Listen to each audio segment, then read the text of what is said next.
Hello, everybody, and welcome to episode 18 of the Jetstream podcast. I'm your host, Anton Kreening, joined, as always, by co-host Graham Shingleton. Graham, how you doing, man? Great. I am re-energized. Am apparently sick, but kind of rejoicing, although also kind of upset that we had a 3-0 week. So I'm good, but our official tank for McKenna or Stenberg or Verhoff, I think, is off. So good for the program, but bad for our draft. We want the cup. We want the cup. We're so back. So back. Plan the We might whiteout. be. Let's fucking go. We might be Colorado ain't got fully shit back. on us. Well. And guess we'll joined, see. as always, by Oilers correspondent Cam Brakel. Cam, how you doing, man? How's your week been?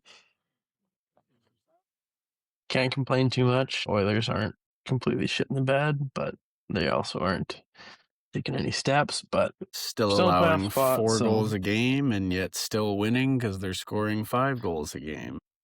yeah, basically. So, can't complain too much. Okay, well, right on. Well, who should we start with? Who's the more exciting team, the Edmonton Oilers or the Winnipeg Jets? Well, I mean, obviously the Winnipeg Jets, but I think we'll start with the Oilers because, well, I mean, like the Jets, there's much to get into from deadline to past week to cup aspirations. So I think I'd like to start with everybody's opinion on the Oilers deadline move and what we think about a first-round pick for Jason Dickinson, what we think about Connor Murphy in his first couple games, and what we think about the Oilers still not addressing the goalie situation in Connor McDavid's 10th year in the league. So I'll let that up to the correspondent. He can start off. Over to you. I don't even know how to answer this, but okay, we'll start off with the deadline. Last episode, you got the Colton or the Connor Murphy thoughts, and so far through 2 games that he's played, I can't complain. No, 3 games he played. I can't complain. He's been good defensively. He's made Wallman better. He's good. I like that pickup. Jason Dickinson is a head scratcher for sure.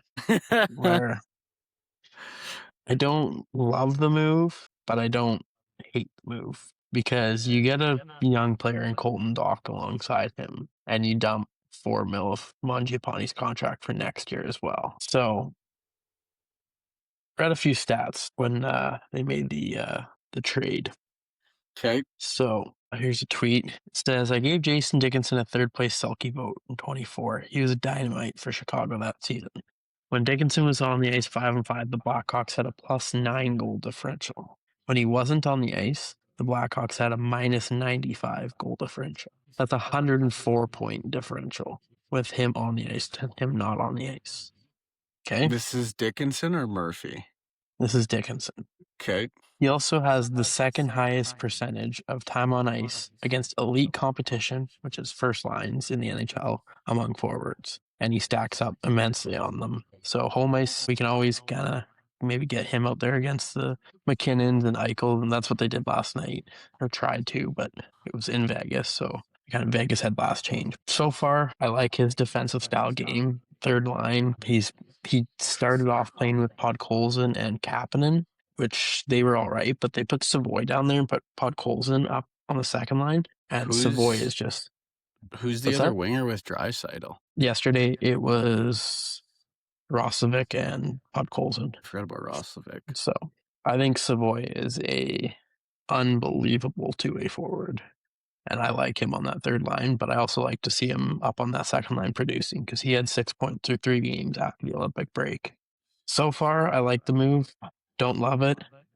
I think it was a little bit of an overpay, but also winger or centerman were going for that price. Nick Waugh got a 1st and a 3rd. There was a few other ones that were kind of head scratchers. So that was just the market this year, and yeah, I'm not going to complain too much. What are your guys' thoughts? Jason Dickinson,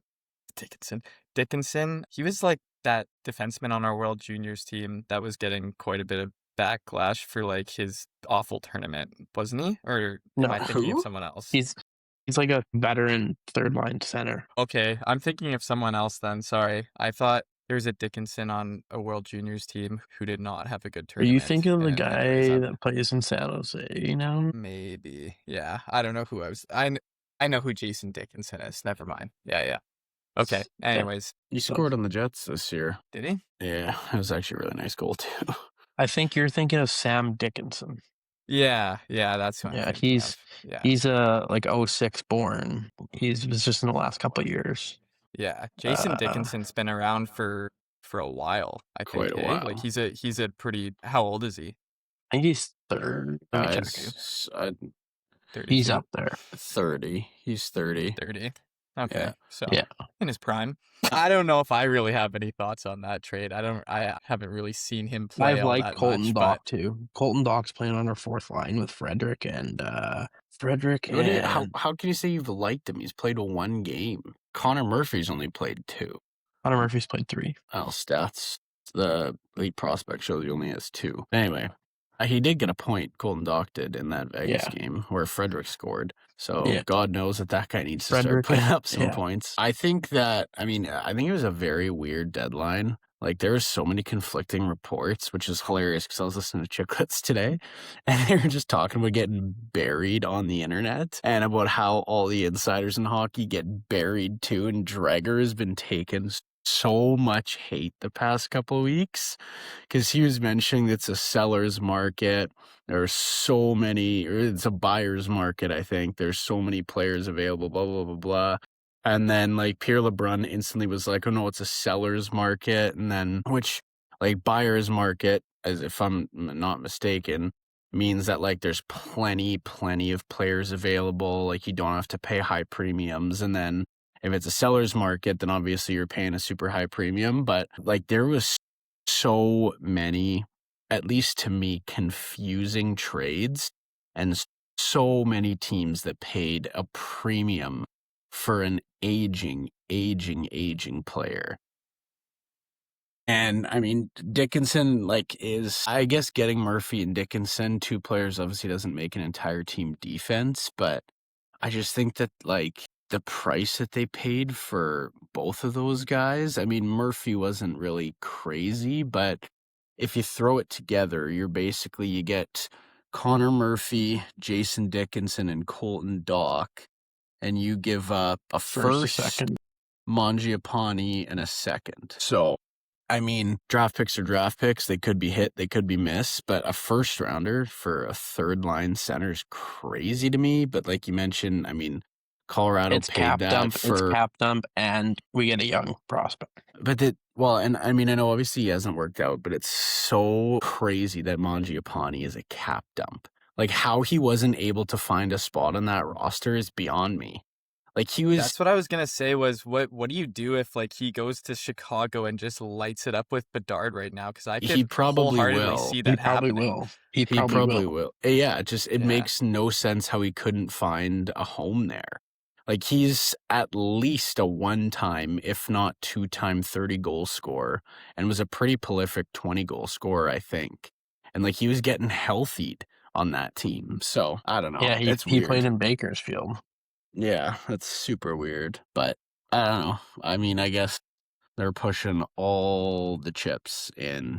And, I mean, you kind of have to. Is this the first year of McDavid's 2-year, or is that start next? Starts next year.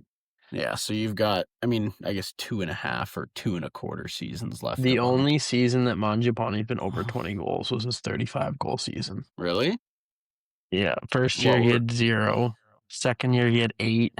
Third year he had 17. Fourth year he had 18. Fifth year he had 35. And then he dropped back down to 17, 14. And then he had 14 last year. And he had 7 this year. Okay. When was the trade? Was it after his 35-goal season?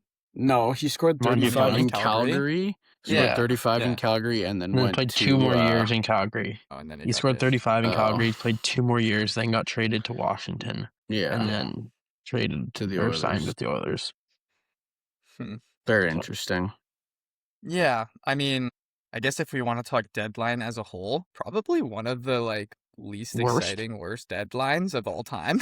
Yeah. And not a whole lot of big moves going on, like, and not a lot of pieces that teams really could give up. I'd say the biggest trade of them all was probably Kadri to the Colorado Avalanche. I mean, I there's a just think that couple was others in there so too.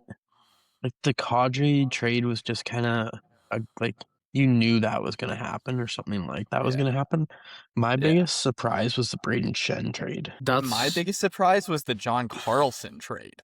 Yeah, but That was a big one. The Braden Shen one was shocking too. That was my number 2. But the John Carlson one, I didn't hear anything about that coming into the deadline. We can talk about the Braden Shen one first, but I do want to talk about that John Carlson one after, because that one was also pretty crazy. That was what I was kind of getting at when I had mentioned about like high prices to pay. And I'll use Dickinson as an example, but for a quick recap on some of my like most surprising trades. I mean, Jason Dickinson, Colton Dock, obviously for the first, but again, like Rico mentioned, it's cap dump, so that's a part of it. Nick Waugh for a first and fifth was crazy to me. After that, John Carlson for a first and third was very surprising, although, I mean, for as old as Carlson is, I think that he's worth that. He's got 46 and 52 or something. But then it goes back up. Braden Shen for Drouin, Marcus Gidolf, a first and a third. I think he's a 34. He does have 2 more years, but still does not really fit the Islanders' timeline, and that's a pretty big price to pay. And then Justin Falk for Justin Hall, Dmitry Buchnikov, a first and a third. Crazy high price for an aging defenseman. And then obviously Kadri gets a first, a second, Max Curran and Victor Olofsson. So Colorado trades away its 27 and 28 first round picks for Waugh, Kadri. Yeah. So I mean, like, obviously some big names going places, obviously like kind of staple NHLers, but like I don't know if there is a single guy under the age of 30 that was traded for a first round pick. Like just very, very, and I mean, obviously like that's kind of where you get if you're, if you're going for the cup, you trade for an older guy or just leaving his prime or whatever it is. But I mean, the Islanders trading for Shen doesn't really make any sense. He's got 2 years and they're not going to be a contender before then, in my opinion. Justin Falk, I don't think fits Detroit's timeline. I don't think they're any closer to a cup than the Islanders. I mean, John Carlson, I don't think that Anaheim's got a chance to win the cup in the next 2 years, and he's a free agent. So I think he might leave, but I mean, I guess Anaheim wants to go all in. Obviously, I wouldn't be surprised if John Carlson went to, I wouldn't be Yeah. And then I guess the other he doesn't kind retire. of big, I don't think he'll retire, but I think the other kind of big trade was the Uyghur to Utah. Now he's old too-ish. He's 31, but I think he's got another 6 years on his deal. So I can see that. And he commanded 3 seconds, Oli Mata and Jonathan Castagna, which is a pretty high price. Like I think Calgary did pretty well. Like they got 3 second round picks this year, and then they got I think it's the 28 first rounder from Colorado. Like and then I mean, we can also talk about some of the other guys too that, I mean, for example, Corey Perry still doing it, still commanding a second rounder. He's got 2 goals in 2 games and a fight or 2 for Tampa. Like, just an absolute nail gun. Yeah, so they're going to the cup. Warren Fogle going for a second and third was crazy to me.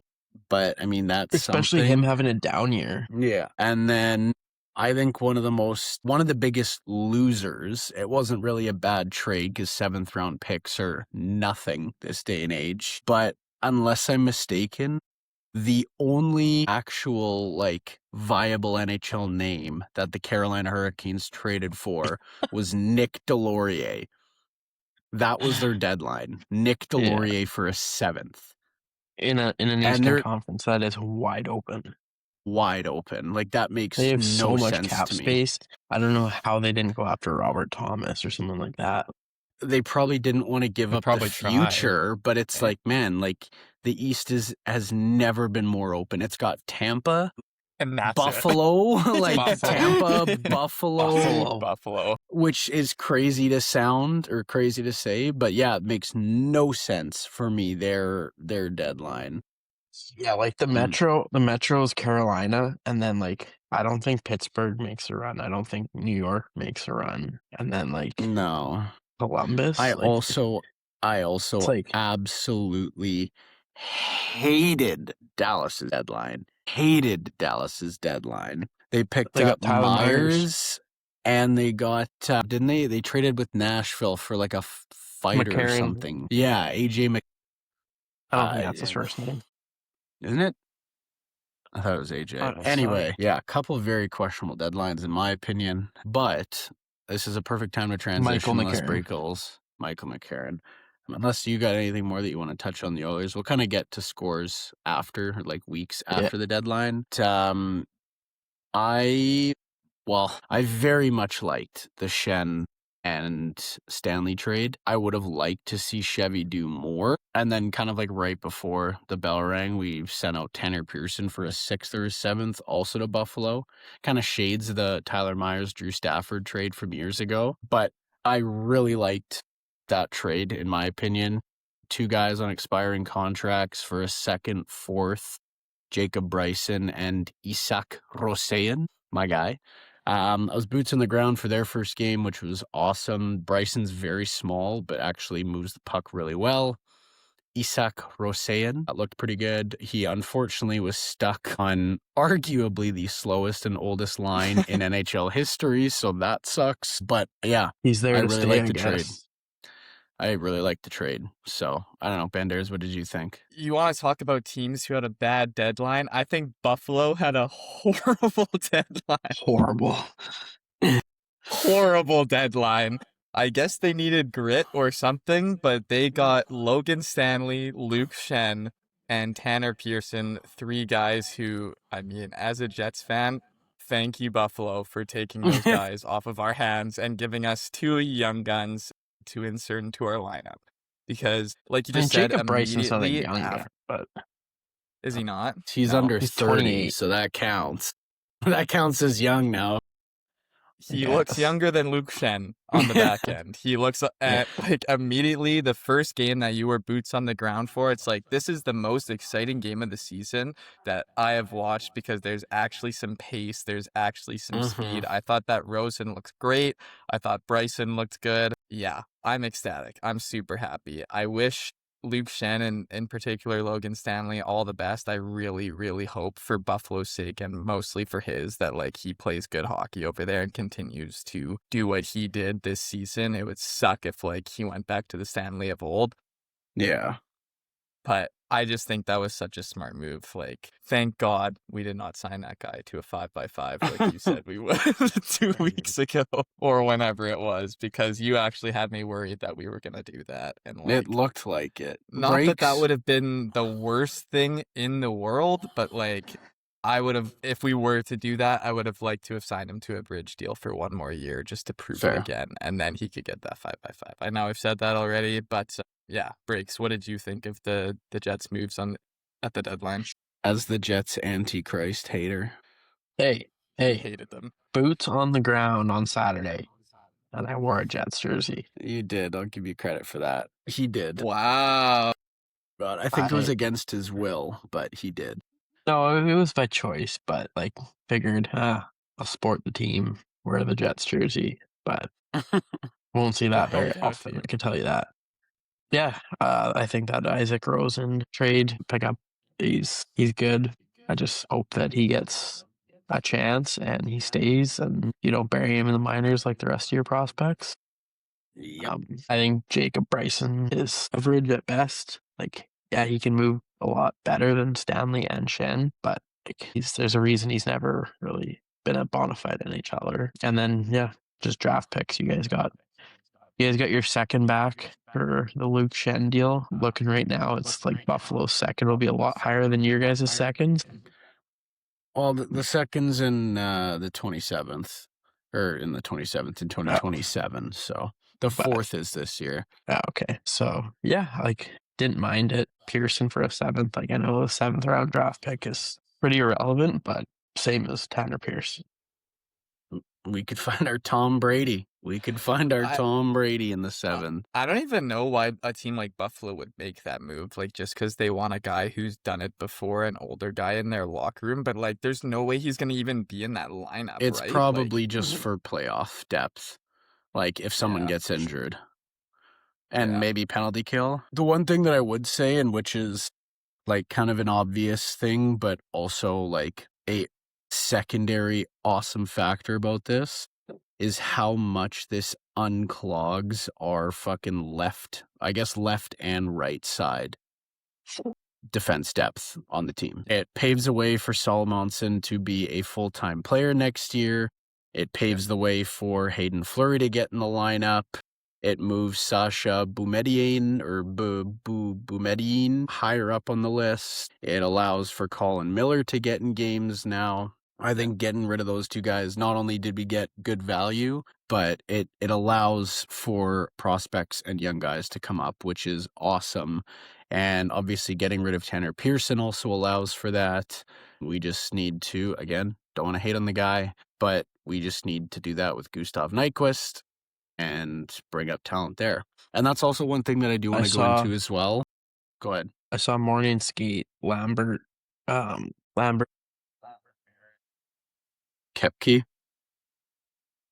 Yeah, I think Lambert, Barry, and Kepke were on the line to get on the 4th line, and then Rosane was still on the 3rd line with Nyquist and Taves. So Yeah. hopefully those two stay all year. That's like, what Chevy said in his press conference, is that Lambert and Hanola are going to finish out, and then Rosen and Bryson are going to finish out the season on the Jets. Yeah, is what which he said. is good. So, and I think that's even a name I forgot, Ville Heinola. Hopefully he gets in every game from here on out, and at least the last 20 games is a prove yourself. And I mean, at that point, if you're not doing anything, then obviously, I mean, go elsewhere. Like, he's got to be coming up to the end of his entry level. So I assume he can go pretty much anywhere, maybe after this year or next, but Yeah, and I have a funny feeling he's going to go somewhere and light it up. probably. I Like, just, like, still, and it sounds terrible because I'm hating on the guy, but it does not physically make sense to employ Nyquist anymore. Like, and I just don't know if they're just, like, they don't want to call it quits, but I think, like, not only for him, but for our entire organization, well, not our entire organization, but for forwards in our organization moving forward, like, if you send him through waivers, chances are nobody's going to pick him up. Then we mutually terminate the contract, and he's free to go wherever he wants and go get, like, maybe he wants to be in the NHL still, no matter where he plays, but why would you not use this time to bring up a young guy and put him on that 3rd line? And even if you want Taves centering him, at least play him with a speedy winger. You know what I mean? Because Rosane's a lefty, I'm pretty sure. Go Taves, Rosane, and Lambert. Or something like that. Like, that's it just doesn't really make sense to me. And I mean, I get maybe they're trying to do right by him. They don't want to fully admit defeat on that, but, like, I highly doubt that Nyquist is going to report to the Manitoba Moose. So if you send him down through waivers, then you mutually terminate the contract and he's free to go wherever he wants. You know, that makes sense to me. But I don't know. I find that odd that he's been in, is it both games or just the Vancouver game since the deadline? Just the Vancouver both game, games. I think. Both games? No, Pretty just sure. Vancouver. Just Vancouver. Nyquist. I think there's only been one game since the deadline for us. But anyway. Yeah. Yeah. As a whole, I liked what we did. We got rid of 3 aging guys. Well, I guess Stanley's pretty young-ish, but 3 older guys. It frees up space on the roster for young guys. I think Solomonson has been very good since he's came up. He looks really comfortable now. Yeah, which I think which I think is awesome. He got his first goal against Anaheim. I think he's been great. So I would be shocked if he didn't have a roster spot next year. And I mean, don't laugh. He has to. He has to. Well, he won't. We're going to put him on the 3rd D pairing and on the Manitoba Moose next year. Probably. But yeah, Sorry. When it comes down to it, I don't know about Miller's contract. I can't remember if we sign him or if he's a pending free agent, but I mean, if we run it back next year with DeMello, Morrissey, Sandberg, Solomonson, and then our 3rd pairing rotates from Fleury, Miller to, Pionk. Yeah. Fuck. So Solomonson and Fleury would be my 2 on the 3rd pair. Yeah, which think those would be my I don't top two. hate. I don't hate, Yeah, actually, at it. all. Fantastic. Or even you put Solomonson with Morrissey and DeMello goes to third pairing. I mean, as much DeMello's my lord and savior, but DeMello's had a rough year. He's had a rough year. That's our guy. Everyone's had a rough year. Come on. That's our guy. If he's not on that first pairing, we're not doing anything next year. Not Scheif, Connor, Velarde. They've been good. But yeah, anyway, very interesting deadline. Definitely not a, I'd say like any really crazy big splashes other than Kadri. I mean, Uyghur's a pretty big name, but like nothing like past years, in my opinion, in terms of like, I mean, Colorado just got better, but they were already the best team in the NHL. I don't really think that there was like a deal that anyone made that's like, this takes them from partial contender to like cup. You know what I mean? Yeah, I mean, the big move of the year was the Quinn Hughes deal earlier in Yeah. December, right? So if you include that into the so-called trade deadline, then this is maybe one of the biggest trade deadlines of the year. But I like without guess. that being, Yeah, a an part of actual it. trade deadline deal, yeah, that was sort of the big deal that happened this year. And then Yeah, again, I think that John Carlson one is like pretty big. again so big because Random. he's such a like big piece of that Washington lineup who got first place, second in the league last year. I think they could still potentially make the playoffs. I gotta check here. I mean, well, if we could, they could. They're only 6, 7 points out of a wild card. So, anyways, I don't know. I just think that's interesting, especially for Anaheim, because, like you said, they're such a young team, and like, yeah, I know they're having a good season, but like, Wait, sorry, the doesn't really Ducks fit are their 6 to mold. 7 points out of a playoff spot? No, Washington. Ducks are first in the Pacific. Yeah. I thought the Oilers were, and then Vegas. No, it's Anaheim, Vegas, Edmonton. Yeah. Oh. With like, I think they're all like right there. Like It's Vegas could win 73, game 72, first, but 70 for points. yeah. Okay. But I don't know. I just thought that was a shocking deal because, like you said, Anaheim's such a young team, and like Carlson doesn't really fit their mold at all. But Yeah. I guess they were looking for a high producing offensive defenseman which don't come around all that often. You look at the Quinn Hughes trade and whatever. Yeah. For guys like that, I guess you make deals. Quinn Totally. Hughes is a whole different thing. But yeah. Anyways, you're right. Kind of a boring trade deadline. I remember when I used to like stay Yeah. home from school and watch Trade Center, and like all day it was like news and break. Like it was always me and Luke who would stay home from school and watch Trade Center. And Yeah. now it's just like nothing happened. Like I don't think Well, I anything think a happened lot for the of- first 4 or 5 hours of the show. Like Yeah. I think a lot It's of just it too is disappointing. general managers learning from their mistakes. Like I would like to see how many contracts signed on trade deadline day have ended up in buyouts or waves. Like some of the most notable ones that come to mind is like David Clarkson to the Toronto Maple Leafs. That was in like 2014. He was like a perennial third liner that was having a career year. The Leafs signed him to like a 6x6. And he was off the team like the season after. Or there was, I'll search up a couple big names. I'm sure you guys would know. Like there's been a couple really bad ones. Huberdeau traded at the deadline, 10.5 mil to Calgary. Yeah, that one was such a crazy deal because when I first saw that, I thought Calgary was winning that deal. Yeah. Little did we know, Yeah. Tkachuk was the gamer he is. Yeah, no fucking kidding. That Tanner Jeannot deal for Tampa where it was like a first, second, third, fourth. That was nuts. Yeah.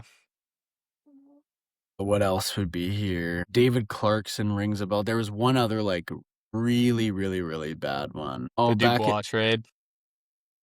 The Dubois trade. Velarde. One that pops up here was Philip Forsberg getting traded from Washington to Nashville for Martin Erat.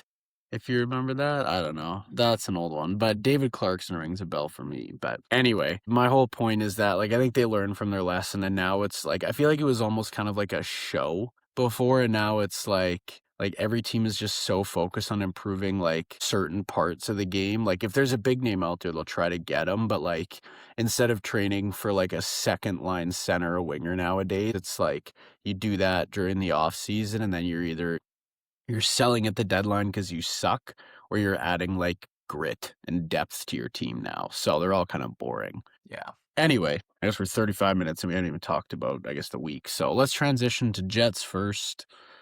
Chicago game. Mark Scheifele, 1 goal, 2 assists. Dad boost to Dylan Samberg, 1 goal, 1 assist. Cole Pershitty, Cole Pergodi, 1 goal, 3 shots on net. 3-2 win over the Blackhawks. Banderas, what are your thoughts? Just looking at my highlights now. Cole Perfetti with another Manitoba miracle, doing it in the big moments again, scoring with 30 seconds left to tie the game. Guy's been such a gamer. So happy he's playing well. He's been so good the last half of the year. Yeah, really well, happy I wouldn't to say see so good. He's been better. better. I think he's looked good. And then yeah, Scheifele winning in overtime.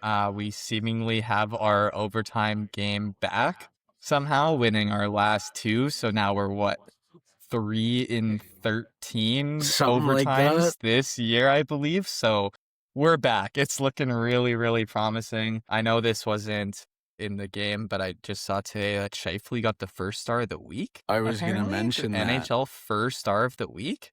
8 I didn't points know in he was 3 happy. games. Holy, good for He- him. I had no idea. He had a hell of a week. Good for him. That's Yeah. amazing. Yeah, I don't know. Other than that, I don't really think I have a whole lot. I think that was the one game this week where I was, again, pretty tuned out because I was just hoping we would lose that game and still tank. And now I want more. I want more whiteouts. So unless you had something to touch on with that, I think we can move on. Well, I was going to say first game of our longest homestand of the year, which is 8 games. I think, like, I mean, if we were in a much different spot, like if we were, I don't know, if we were in a wild card spot or, a 2 points out, like, I think I'd be very excited because, I mean, the schedule this year has been insane. Not only for Olympians, but for just everybody playing. So I think 8 games at home, which I think is 2, maybe even the start of a 3rd week, all at home is probably so nice for everybody on the team. Like being at your home for what should be 14 straight days, having to drive 20 minutes to Canada Life Center instead of getting on a plane is probably awesome. So I'm not surprised that we come out of the gate like playing really well. Everyone's probably super jacked up to be at home in front of fans, but I mean, as optimistic as I am, I'm very happy that we're on a 3-game winning streak, which I don't know if that's happened more than once this year. That's good, although it's just like it's frustrating in a sense because like for as much as it's nice to win, we don't want to be winning right now because we don't want to end up first round of playoffs or sneaking in, or we don't want to end up in that 17th spot instead of 27th. So anyway, I'm very happy about the wins. I'm happy that Scheif is still playing well, Connor's playing well, Velarde's playing well, so that's good. And that game especially, I thought Scheif played awesome, of course, with 3 points. We had 32 shots on net. Like we're playing much better hockey, so that's good to see. It's just kind of shitty timing with how the season's gone. Yeah. I mean, yeah, like you said, I mean, if we got in, it would, I'd be excited if we got in and have a whiteout and stuff. Do I think we could win it? No. So I'm not like that excited if we do get in.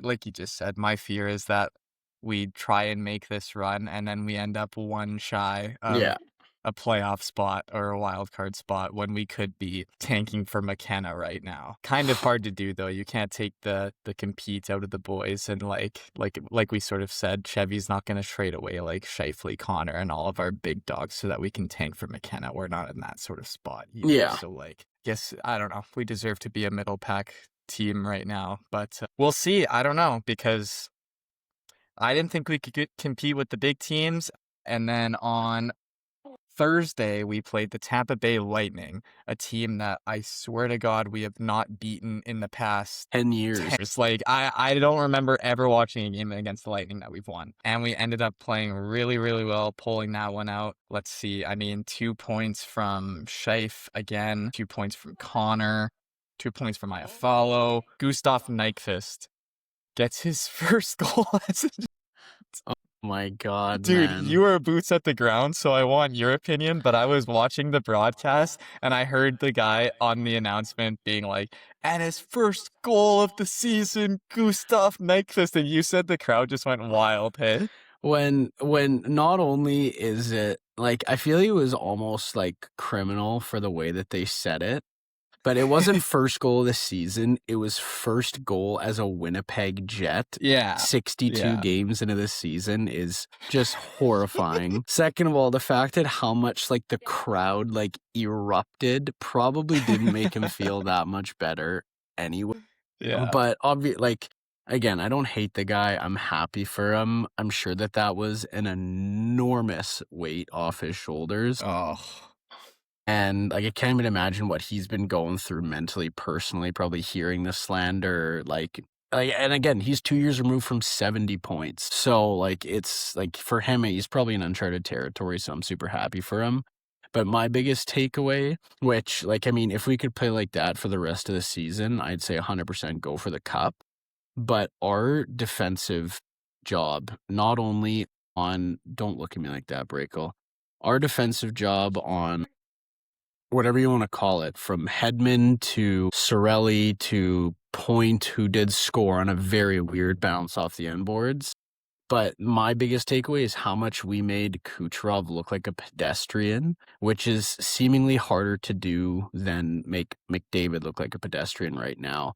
Like, Kucherov wasn't invisible. He made plays, but, like, I haven't seen us play that well defensively in such a long time. It was unbelievable. So I don't know if that was our Neil, if we just all played a very cohesive 60 minutes, what it was, but that was my biggest takeaway, is, like, how well defensively we played. Like, holding that Tampa team, who was, like, 21-1 or 20-2 in their last X amount of games, to 1 goal is crazy. Like, we kept Kucherov off. I don't think he got a point on that power play. We kept them off the score sheet, which is, like, insane. So that was my biggest takeaway. Brakel was obviously disagreeing with me heavily. He looked at me like I was talking about unicorns and Skittles and rainbows. Threw me off when you said, let's go for the cup. I said, if we can play like that every single game for the rest of the year, which we won't. Maybe we will. Anyway, what are your thoughts, Banderas? I'll also say, like, Tampa didn't look that great in that game, but I do also that agree. might just be a testament to us and how good of a defense we played. I mean, it's a double-edged sword, but I will say that, like, just looking at the stats again, Morgan Barron had the first goal of the game. He has been, I mean, he's always been good for us, but just these past few games, I've really, really started to notice him as a line driver on that fourth line. Mm-hmm. He is so good. Speaking of, like, what's our second line right now? Taves, Perfetti, Rosen? That's third. No, it's Perfetti. Second line's Lowry, Velarde, Perfetti. No, morning skate today was morning skate today was Iafallo on the second line. Velarde was back on the first line. Well, of course they did that. Morning skate. We're making a push. We're making a push. Morning skate was the same that it ended of the Vancouver game. Yeah, Okay. well, the last 3 games started and almost finished with Lowry at second line center, which is a whole nother category. And then Perfetti, Velarde. And then third line was Nyquist, Roseanne, and Taves. Okay. Well, my question for you and all of this was going to be, would you be happy about seeing Morgan Barron on that second line? In place of Lowry as a centerman? Or who do you remove? Perfetti? Taves. Taves is third Like, line putting center. Barron. Yeah, I know, but I always thought, like, it was like Taves, Perfetti, and whatever. Okay, fair. So I don't know. Would you want to see Barron move up in the lineup, I guess? I mean, yeah, like, I'm very much open to adding more speed in the top 6. I think if anything, you'd put him at center.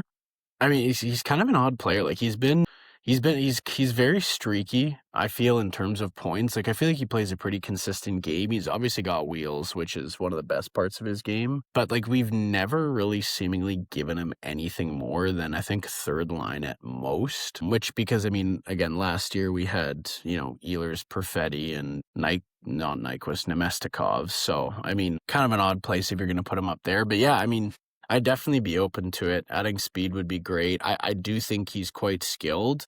He also works super, super hard, which is good, but I don't know. We don't really have any sort of sample size, so I don't know how it would work. I just don't know if they'd ever do that, Yeah. barring injuries, but I don't know. I guess to answer your question a long way, yeah, I would like to see him up there. Do I think that he is a second line center in the NHL? Probably not. But for our current state, I mean, why not give him a shot, see what he can do? I just look at, like, we've got Iafallo on that first line wing, and then we're giving all these guys shots right now and stuff. Like, who knows what Barron could even do on the wing alongside, well, I don't know. You're not going to put him on the right side with Scheifele and Connor, but, like, you could. He's got the speed. He plays hard, physical all the time. He had one cannon of a snapshot. I think it was against Tampa, or maybe it was against Vancouver off the post. It was like one of the, like, he was like on his back foot leaning back, and it was like one of the hardest snapshots I've ever seen in my life. I've just been seeing that online a lot of, like, why not give Barron a shot on that second line or, like, up in the lineup, and I don't disagree. I think he's so good for our fourth line. Like I said, he drives that line. Yeah. He plays hard all the time, but yeah, I mean, if I saw him move up in the lineup, I would not be mad about it whatsoever. I think he deserves a shot to prove what he can do. So, I'd agree. yeah. Yeah, did you have anything else on that Tampa game, or was that sort of it? Not really. I mean, again, all in all, we played a really successful, good defensive game. We scored 3 goals, 1 empty netters, and we had 1 called back, actually. It was just, well, actually, it was all in the third period, too. It was a very boring game until the third, to be honest with you, which, I mean, I guess is a good thing, but yeah, overall good game.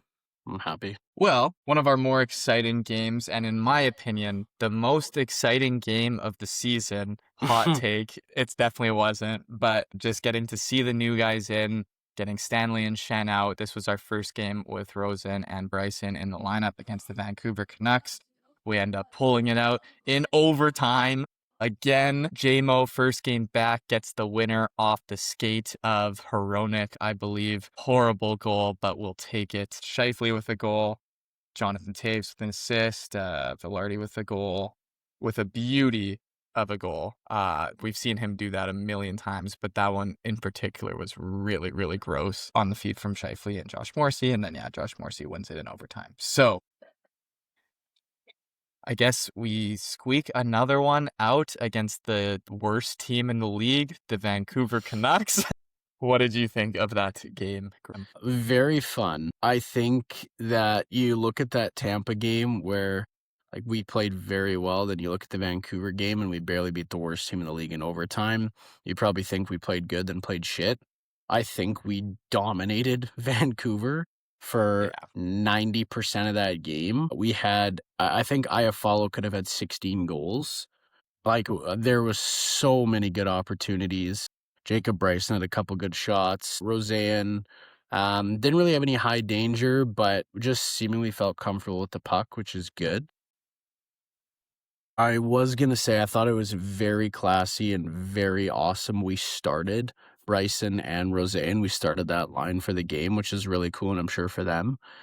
But yeah, I mean, I thought we played very well. We deserved to beat them a lot more than 3-2 in overtime, but it's like, and this is gonna sound like an absolute horrifying comparison. Brega's gonna look at me like I'm crazy. Not obviously the stakes, not obviously like anything like it. It's just a comparison. It felt like the Canada game, like Canada versus US gold medal, where like low scoring, but there was multiple opportunities to score. Like, all the fun came because there was lots of chances, lots of opportunities, but the score didn't reflect that. Which, again, I know is a crazy comparison, but it's just the most recent game I can think of in my mind where it's like one team played significantly better than the other, but when you look at the box score, it's like, oh, they only beat him 3-2 in overtime. They only beat him 2-1. Right. But I thought we had lots of opportunities to score. I really don't think that the Jets outplayed them that much. Yeah, the Jets deserve to win, and probably by more than an OT win, but like it shouldn't have been a 5-1, 6-1 game. Like I think it could have. Vancouver disagree. I had. think it easily could have. Lankinen had 32 saves. I know, but Vancouver we had ended some up very winning good 15. chances. Vancouver had Like- one post that I can remember. Like, other than that One one post. shift where the Jets had like 3 really good opportunities, I don't think of another shift that was like, holy fuck, that's domination. I think Like, that both we teams had absolutely opportunities. worked them in the second and for most of the third. The first was pretty close, even though they went up 1-0. I'm pretty sure it was in that game that I just mentioned back where half of the Barron second, ripped one off back the half post of the in the second, first I'll period give you. too. Back half of the second, I'll give you. I thought that we played really good in that. And again, I agree. before anybody comes at my head, again, that was a pure comparison from a not scoring but lots of chances perspective. So I thought we played great in that game, and we deserved better than a 3-2 win. We got the win, so whatever. I agree. After watching that game, I sort of thought to myself, wow, Edmonton would probably love to have a goalie like that in their net right now. You guys should have traded for Kevin Lankinen, man. Do you want to get on the topic of goalies? Because I saw something We today absolutely can. That's all I had. I am more than excited to get into the land of Oiler Nation. So yeah, I'm good too. Start at the top of the week. Transition. Start at the top of the week, breaks. No, I'm going to start at this post that I saw today, driving home from work. And, Okay. just scrolling my phone, and I see beefing teammates. This is the headline. Okay? Beefing teammates. Yeah. So from Elliot on 32 Thoughts, there's a lot of talk about Tristan Jarry that he got into it in practice with some of his teammates. Okay? This is on 32 Thoughts? Apparently. So not only is he letting in 5 goals a game, but now he's trying to fight his teammates in practice who are probably putting up numbers on him. Like, they're probably scoring every shot on him. That's probably and he's just why. getting pissed off. That's and probably he's trying why. to fucking beef with them.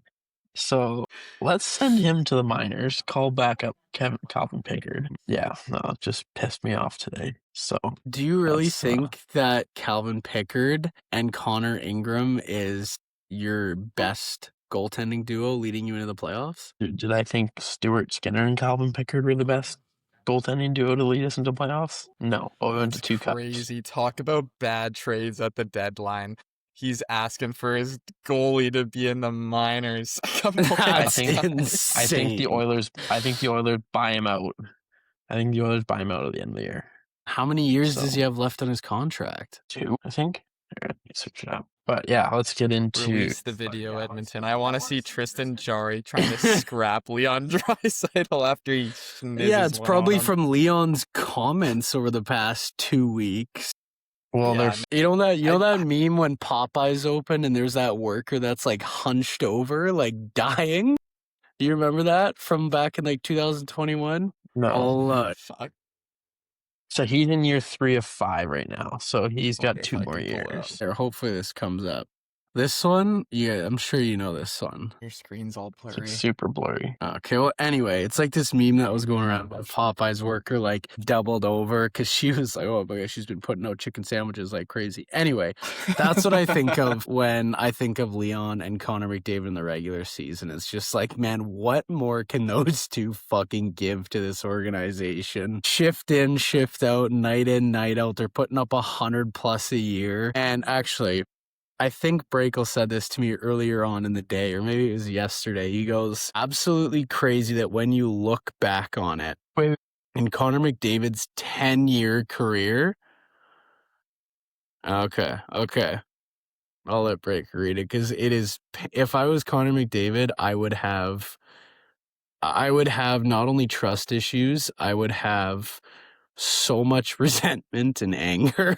Where did I send the that to fact you? that this guy is still signing there is Instagram? unbelievable. I Did I don't send think that you to you on sent it to Instagram? me. If anything, you Oh, probably yeah. send it to me on like Okay. Snapchat or something. We're all going to look back on Connor McDavid's I have career. another point, though.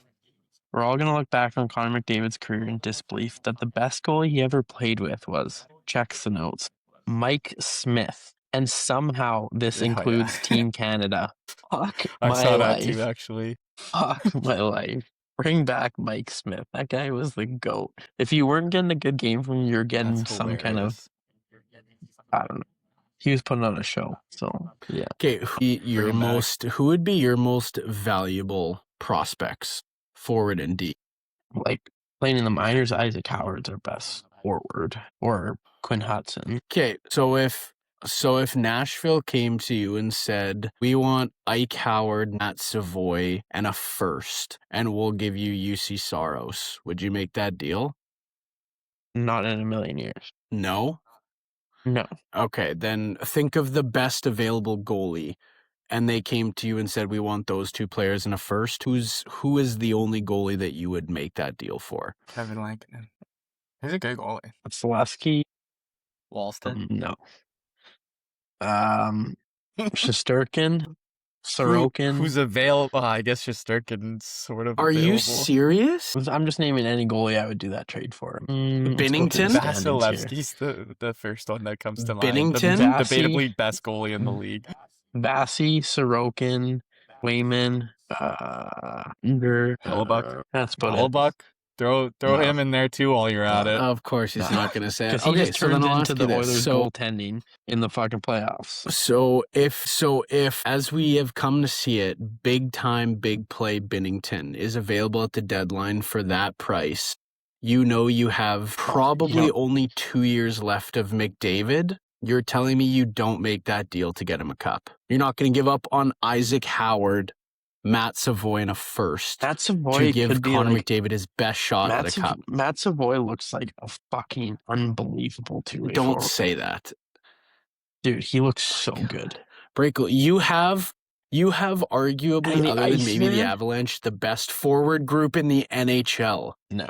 And you're not willing to give up on two guys. One you just traded for last season. Another guy both you just traded for last season, and a first rounder. After you gave up a first rounder for fucking Jason Dickinson. Yes. That is Well, insane. wrap it up then. Just get rid of McDavid Yeah. while you're at it in dries and start the future then, if you're not willing to give up any Might as well. prospects. No, that's just way too high of a price to pay. But you only have, I mean, who knows? Maybe McDavid will re-sign for another 8 years with Edmonton. We don't know.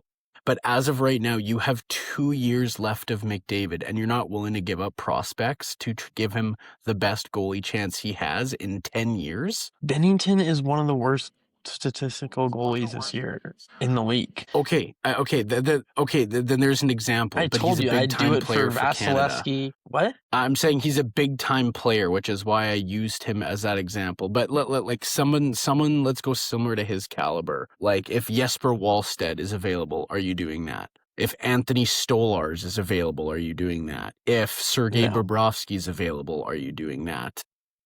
Well, first of all, Sergei You don't think Bobrovsky any makes of those 10.5 guys mil. give you a better chance than Connor Ingram, Calvin Pickard, or fucking Tristan Jarry?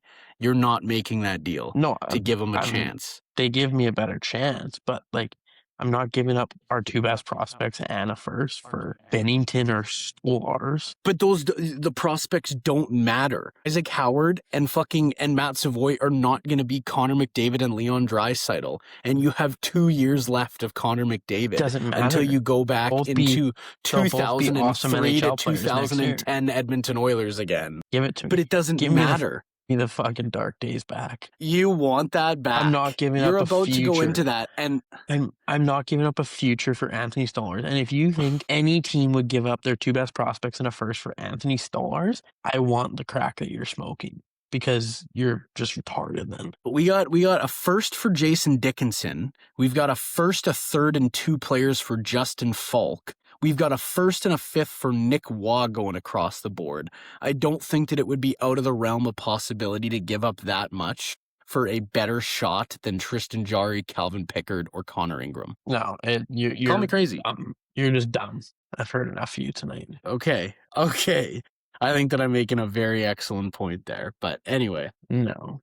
what was the next game for the Oilers? So, okay, here, I'll give it to you. The second best defenseman in the league. Okay, Quinn Hughes went for 3 prospects and Yeah. a first. So you're gonna give up one less prospect than that for Anthony fucking Stolars. You're singling out one goalie. I'm You saying said Anthony somebody Stolars that or is a Jordan higher. Binnington. I also threw in Sergei Bobrovsky. I also threw in Okay, Jesper he's making Wallstedt. 10.5 mil. So where's that 10.5 mil coming from? You need cap room. I'm just, Brakel, it's perspective. It is perspective. You have 2 years left of the greatest player to ever play the game, and you're telling me that you would not trade those two prospects in a first for a better goalie than Tristan Jarry? No, like for the best So goalies in the league, you're sure. basically accepting that Connor McDavid's 12 years with your franchise is worth nothing. Sure. Like I'll take Vasilevsky, I'll take Stroke, and I'll take the best goalies in the league, but I'm not trading them for fucking an average goaltender. That's crazy. So so then what's the point of keeping those guys so you can be a playoff team just like the Jets? Look at the Avalanche. They just give up back-to-back 2 Stanley first-rounders Cups. for a third and fourth line center. We went to back-to-back Stanley Cups. Never compare us to the Jets ever again because you'll never ever be there. With Stuart Skinner. More. With Stuart Skinner, Yes. who's not on the roster. You said yourself, I don't even think we get into the playoffs this year, let alone you said that's we're my done by round 2. That's my day-to-day, I don't know. What's going on in my head, you know? Some days I think we're winning the cup. Some days I think we're not making the playoffs. So, depends on the day. Catch me on a good day. I'll try to. Anyway, what was the second game of the week for you? First game was Ottawa, Edmonton. Classic Edmonton. Gave up a goal, tied it up by Draisaitl. Gave up a goal, tied it up by Draisaitl. Gave up 2 goals going into the third period. Draisaitl shoots one, hits off Nugent's leg. So he didn't get the hat trick, but should have. And then Draisaitl assisted on the tying goal and the overtime winner. Draisaitl 5 points, 5-4 win. Not much to say other than Draisaitl carried. I don't know if you guys watched that game. I was yelling at my TV at some points, but we came out with the win, so can't really complain. I had it on in the background of the Jets game, and that was the same night I texted you, Draisaitl for Hellebuck 1-for-1. Who says no? Probably the Jets. Us. Probably Right? the Jets. I mean, hey, because you'd get a better goaltender, and then we'd get our 2C, but then we'd have Eric Comrie in the net, and then you'd still be okay, so you'd probably win that trade. We got Thomas Milic and Isaac Poulter coming up. We're fine. We got Connor Unger. Win-win. Who says no? You have nothing. Yeah, but Connor Unger doesn't fit the Edmonton Oilers timeline. Thomas Milic and Isaac Poulter do. He's You have coming up next Unger year. until he gets to Edmonton, and then the media is going to ask him who's better, Jack Hughes or Wayne Gretzky. Probably. Did you guys see that? I No. did. You didn't see that clip of someone asking Connor McDavid who's better, Jack Hughes or Wayne Gretzky? And Connor just goes, he just went blank. If Like, you oh my if you God, said man. if you said that and you said who said this, my first answer would be Graham. Oh, I was gonna say Mark. That's Oh, just I how thought you were dumb going of to a say question. Spectre. So that's what I That thought. Spectre might be my second guess. Why me? You just said that Because you you're wouldn't give full up of dumb prospects in questions. your future for a good goaltender to give your generational talent a better shot at a cup. That's dumb. Anyway. Anyways, I just wanted to bring that up. You 'cause I then thought that lost was fucking 6-3 to hilarious. the Carolina Hurricanes. Yeah, that was a rough Jackson one. Blake has 18 goals, 19 yeah, he's goals. nasty. Holy shit. And Ehlers has 20 goals? My God. Yeah, Carolina's Yeah, Ehlers has been playing well sneaky lately. I think wagon. he had a hat trick the other night. I guess I maybe think they'll win the East. maybe not doing anything at the deadline was smart. Who the fuck knows? They're a good team. I think they'll win the East. Anyways, sorry. Yeah, our kill was really What good. happened in that game? That was Dickinson's first game. We were 3 for 3 on the kill, 1 for 2 on the power play. We got outshot 32-16, which isn't ideal. Jarry let in 4 and an empty Definitely not. netter, and then 15 seconds left in the game. Jackson Blake scored, or 30 seconds left in the game. So, it was a 4-3 game, and then like they got their empty netter, make it 5-3, and then 30 seconds left. It's just a shitty shot from the slot. Gets past Jarry, so the score kind of doesn't reflect that game, but we did get outplayed by a shit ton. Like we got outshot by double. Like we out hit them 27-15. We blocked 18-9 or like block shots were 18-9 in favor of the Oilers. But like I don't know if we were just sitting back and just didn't really play the Edmonton Oilers game, but yeah, that's a game to forget about. So I don't know if you guys really watched it, but that was Friday night. No. I think you guys were I at the didn't. movies I didn't actually. watch that. Oh, yeah. Yeah. Doing a double. Good for Nick, And, man. He's yeah, got watch- 50 Yeah, apparently he's been Wouldn't he great be a lately. good second Yeah, liner on the that's Jets, awesome. He would be. Come on. Unfortunately, there was just no realm of possibility that he ever would have signed here. Low blow, man. Low blow. You know I'm never going to get over that. Nicky, fly. Fly giveth and fly taketh away. We got him back, man. We got number 27 back. We We got the did. best of both worlds. We got 27 back, and he's got a Line A tape job. So he's kind of like... And he's European. It's basically the and same he's guy. European. So we might have... I don't know. We might be up right now. What was the last game of the week for you? That was Vegas? last night against Vegas. Yeah, 4-2 Oilers win. Big. I thought we played phenomenal in this W. game, even though we still got outshot 26-19. Connor Ingram played really well. Both teams went 0 for 2 on the power play, so penalty kill was awesome both ways. We out hit them 26-15. The block shots were 19-11 in favor of the Oilers.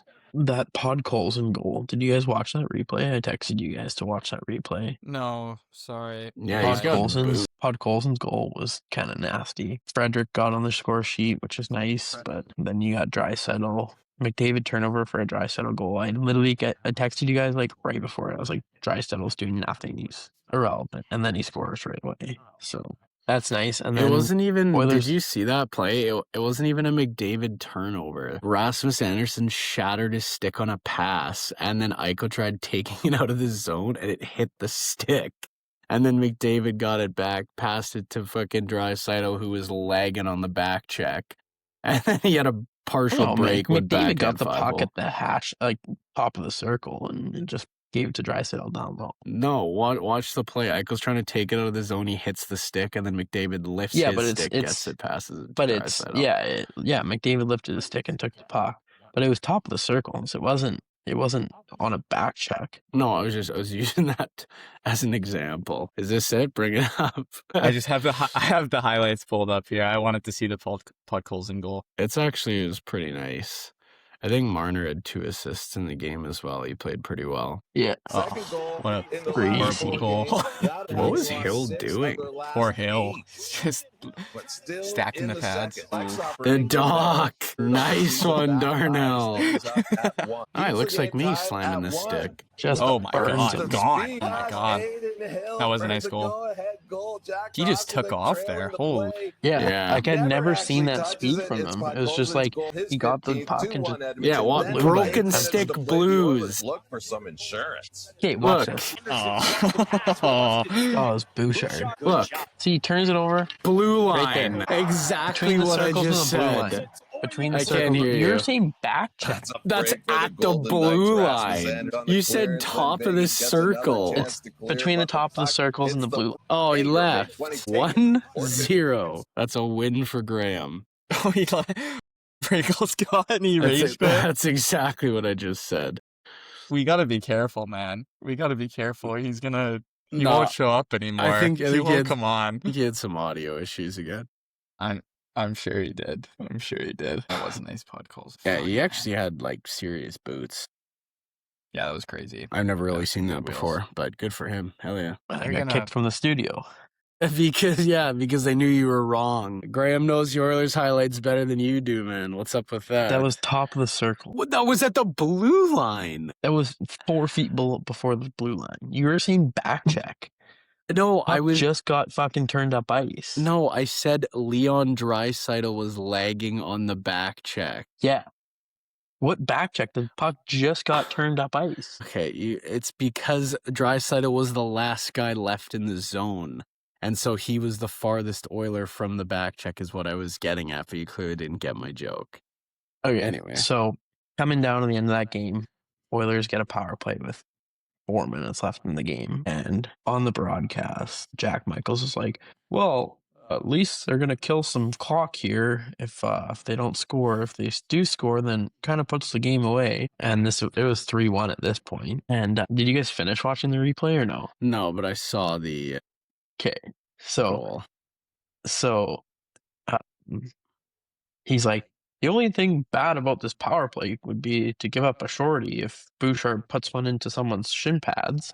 And then all of a sudden, puck goes down into the Oilers zone. Bouchard, horrible turnover. Eichel just rips one top shelf, 3-2. I'm like, this is exactly where they're going to tie it up and win it. Like, Dude, let me tell you, 100%. Anton, it was then- like the freshest hot and ready pepperoni pizza I've ever Dude, seen can up you the pull- middle, can- man. It's literally like his brain just shut off for 2 I don't know seconds. how I would do The that. Eichel goal. How would I do that? Go to NHL and then go to Game Center. Or just go to the game and Here, watch the can replay I, of can just I that share one goal. my screen? I'll see if I can share I don't my know. screen. Can you? Yeah, I'll see if I can share mine here. Probably not. I got ads. Can you see it? It's kind of lagging like a Here bitch. for it. There we go. Yeah. It's so funny. It's like literally Oh, the this is really greatest lagging. pizza I've ever seen. I can't see anything. Yes. Because it's coming through my headphones. Equals sword. Yeah, here. Well, look at the Bouchard pizza. You see my cursor? Watch this. Yeah. Like literally just pass it to him in a circle. Just right Just in the rips it middle. top shelf. Shocker. It was bad. It was really bad. So that was that. And then, McDavid, really nice turnover. Chips the puck past the defenseman, gives it to Kapanen, empty netters. 4-2 win, regulation. Can't complain. That's actually Oilers big. played good. Not giving up a point. David has 73 Yeah. assists, by the way. Yeah. 73 assists. Jesus Christ. Oh, man. Crazy. Alrighty, Yeah, well, yeah, that's that's a the big Oilers win. week. yeah, good That's a week big for win. both. Good week for both.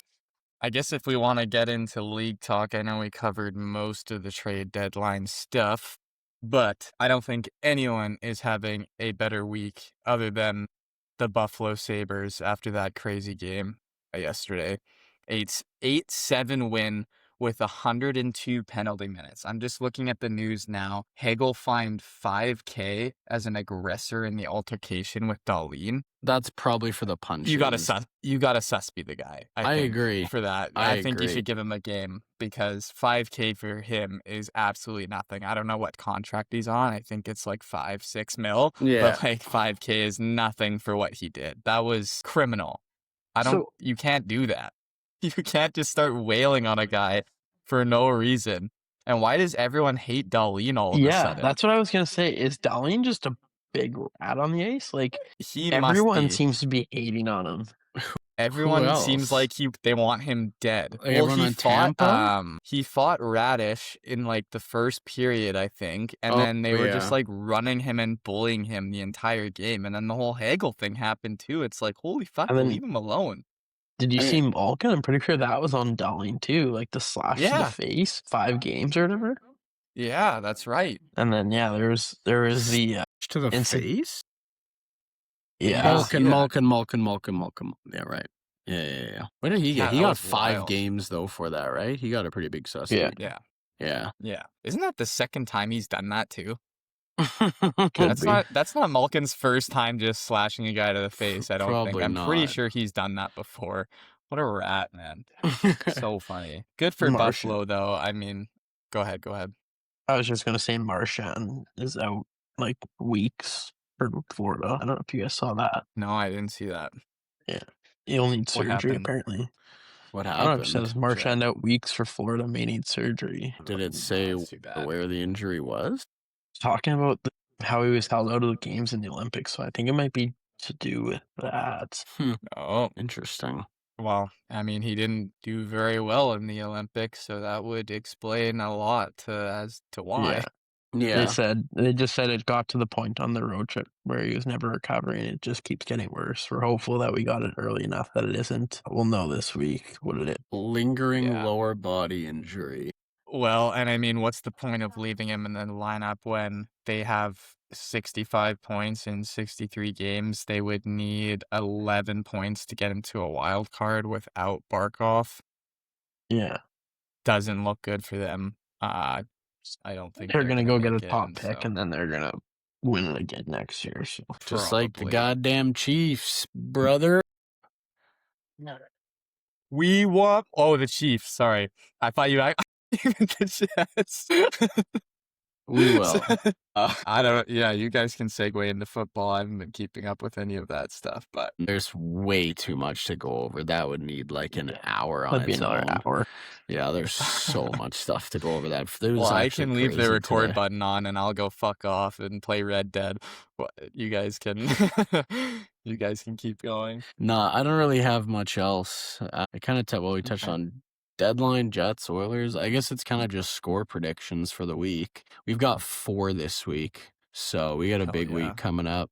All 4 at home, obviously. I'm boots on the ground again this Thursday. I've been to a lot of games this year. I'm actually really excited about that. And I re-upped. I got rinsed on my season tickets for next year, so that'll be fun. Yeah, man. I have us going 2-2. I've got us losing to Anaheim, beating the Rangers, losing to Colorado, beating the Blues. 2-2. I go 2-2. You beat Anaheim. You beat the Rangers. You lose to the Avs and the Blues. Yes. We want the cup. We want the cup. I'm going 4-0. I like it. 4-0. I like it. We're gonna get our first win against the Anaheim Ducks at home on Tuesday. Thursday, we're gonna drum these shitty Rangers. Colorado's gonna get a taste of their first round. 5 win against Colorado for your Winnipeg Jets, and then a nice 2-0 win against St. Louis. Those are usually pretty low I'm all scoring for it. games. I am 4-0. all for it. We want the cup. Plan the whiteout. Let's fucking go, baby. Go Jets. On to the Oilers. I'm all for it. 0-4. 0-4. Goaltending. 5 goals against every game. You've got a gauntlet to start the week. I'm going 2-2. I'll say I we lose to assume- Dallas and Colorado. We've beat St. Louis and Nashville. Draisaitl has 3 against Nashville. I'm going to go 3-1 for you guys. I think you'll lose to Colorado and then you'll win out. Yeah. Sorry, I gotta look up the schedule here. I think already know my McDavid- answer. Colorado, McDavid Dallas, has St. Louis, 8. Nashville. I think McDavid has 8 points in the 4 We got a games. Central Division road trip. Win 4. Win 4. And 4. We And 4. want cup. We want more. I like it. Cancel the street party for the Edmonton Oilers. Missing the playoffs. Are you 0-4. actually 0-4? No, I'll go 1-3. Respect. You'll beat St. Louis. I'll give you that one. Respect. Dude, St. Louis is hot right now. Are they? Fuck. They just beat the Maybe Ducks fuck. 4-0 last night. I was watching that game at the same time as the other game. Yeah, but the Ducks are poop. You poop. Well, Jets You almost better beat beat the them, man. Ducks. We took them to overtime, man. Yeah, I want you to beat them in regulation tomorrow. We will. Don't worry. Nope. We're an overtime team now. Actually, the that is tides true. have turned. That is true. The tides have turned. We're an overtime winning team. Oh yeah. Oh yeah. We're back. Let's fucking go. Go Jets. Go Jets. All right. Go. You got our song or what? I do, Or man. do we have anything else? Hell yeah. I think that's it for me. I don't know. Breaks, you got anything? I'm all good. Banderas? All good. Other than I don't know, just looking ahead. Players Championship this weekend. I don't really have anything to say about that, but just looking Scheffler. ahead and the Oscars. So Scheffler. Dude, Scheffler. And Berger Oscars. absolutely fell apart this weekend. Yeah, I know. It's 2 weekends in a row that people have fallen apart, lost. Come on, man. My guy Akshay Bhatia, though. Guy's awesome. Well, he came back from like 5 shots back, I think, right? yeah, yeah. 3rd one on tour for the I guy. watched that playoff. Good for him. He's sick. Yeah. He's a nasty golfer. That guy. Third one on tour, and every single one he's won on a playoff hole. That's insane. I didn't know Really? that. That's crazy. Gamer. Alrighty. Well, Anyways, yeah. good pod. Great pod. Here we go. Something